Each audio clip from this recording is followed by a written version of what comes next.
Welcome back to Excel HQ, everyone. Today we will be diving into data forms, and let's get right into it.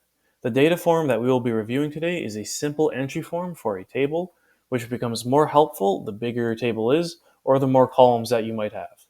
The data form isn't a given feature on Excel right away, so you'll have to add it in by going to File up here in the top left corner, going down to Options, and then in the options you're going to go to Customize Ribbon.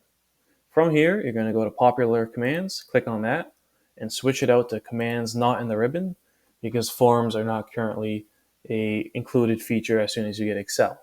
It is in alphabetical order, so just scroll down to where F is, and you will find form. Here's form for me. And then there's three ways you could add it in if you'd want. You can add it to the very top next to the undo and redo button.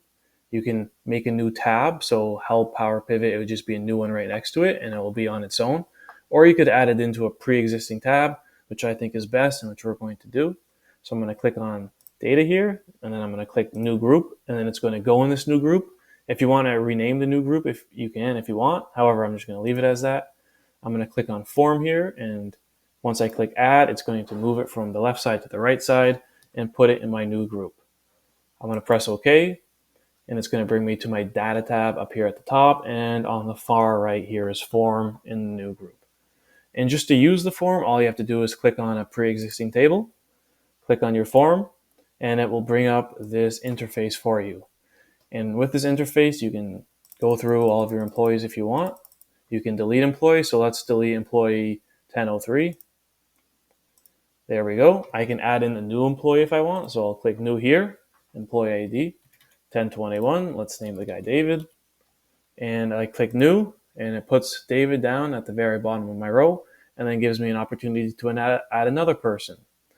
Say I want to find somebody specifically, which is really helpful the bigger your table is if you're dealing with thousands of rows here. I can click on criteria.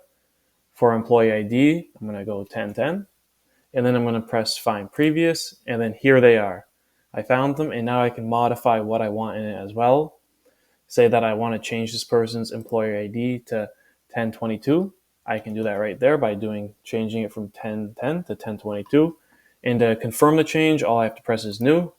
And then in the table here next to Jennifer, it has changed to 1022. And that is the power of the data entry form.